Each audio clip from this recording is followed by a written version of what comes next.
So there is some sort of balance that has to be struck, and we do have to recognize, as you were mentioning children earlier, that there's some level of risk in everything we do, and you don't want to live in a sort of, I would argue anyway, you don't want to live in sort of a, if you're talking at a state level, you don't want to live in a nanny society, because nothing gets done. And in countries that prioritize that, I think what ends up happening is they will fall behind, compared to, maybe countries that are a little bit less bureaucratic and allow for a little bit more risk. And I think businesses are the same. You have to allow for some level of risk in order to get innovation, in order to have some level of productivity.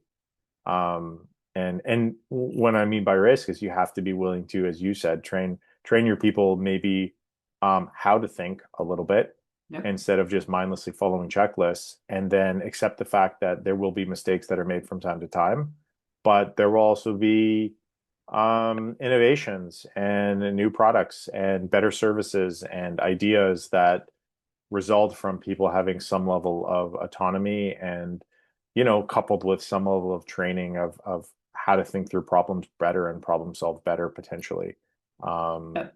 rather than just, here's a process, follow it, because then a business is going to fall into the trap of, well, why do we do things this way? And it's, oh, we did things this way because, well, we've always done it that way. And when you really dig into those processes, it's like, well, these are the steps we follow, and if you dig back enough to find out why, it'll often predate the person who put the processes in place in the first place. And maybe they date back to, I don't know, something random like, well, but back when we had typewriters, we had to do X, Y, and Z. So we built out the procedure in this way. But nobody's used typewriters for 20 years, and nobody's refined the process or the checklist. And you just, as you said, just keep adding to it. And at some point, you have to be willing to strip some of it away. Otherwise, you're just going to grind yourself to a halt. Yeah. And it's cheesy, but I do think education is what lets you fill that gap. What lets you take away some of these things is, when you provide something else in its place, when you provide something else in its place, you provide the knowledge, you provide that resource, right? And I think, like I do think that again, there are some businesses and some people that are truly just in it for the money. That's always going to be the case, right? But I think every business, every group of people that get together that put in all this time towards building something they think is cool. I think there is this bigger picture vision to it, and I really do think a lot of these are sort of multi-generational in the sense of it could be kids. Could also be multi-generational in the sense that you're gonna get older, maybe you're gonna retire, but you want, your the next generation of workers and leaders in your company or whatever organization to take that to the next level too, right? And I think Yeah. so much of this is, there is, I guess, why are things are the way they are? Why do we lean towards these giant lists and this thing? Like I feel like we've got all these reasons, and another one is like control, right?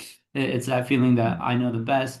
Like, what if the next generation does something the way I don't like them to do it? In a way that I don't foresee, right? And I think there is this sort of in these, like, you think of a multi-generational endeavor, you think of like colonizing Mars or the moon or something like that. It's not something that can be done in one generation. It's not something that can be done by one super smart guy. It's Yeah. something where that super smart guy has to do, has to pass on that knowledge and that technology. And, whether you mean through a literal another generation of children or another generation of employees, there has to be some way that you can pass it down, not just the checklist and the permissions and all that stuff, but to pass down the vision and how are we going to do this thing? How are we going to, what are all the pieces that in place to build, to accomplish a multi-generational project? I think most people would say, yeah, you can't just pass down a checklist of rules. You have to show how you're thinking. You have to give them the leads that you're onto because you don't know what in the future might come to fruition and what might not. And so Yeah. you're passing down all the pieces that are required for critical thinking, for how to think, for how you thought about it so that they can build on top of it. And I think, Yeah.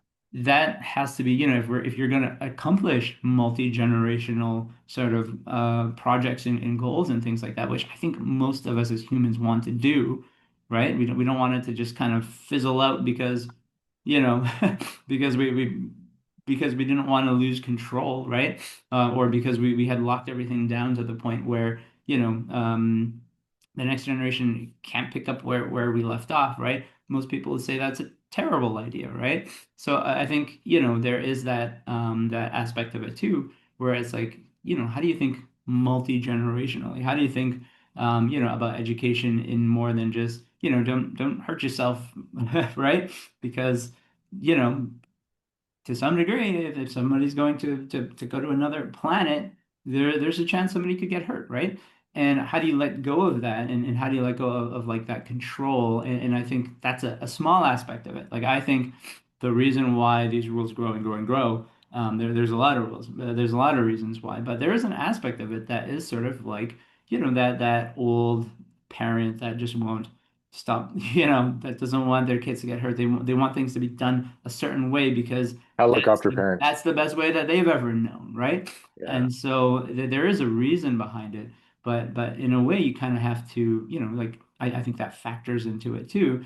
And in terms again, our solution as people working in education would be, well, we want to educate them to be as safe and to do this as safely as possible, but we're gonna educate them in a way that will allow them, the freedom to go and accomplish these multi-generational goals, these, what goals that can be dangerous, goals that can be, that can be very significant.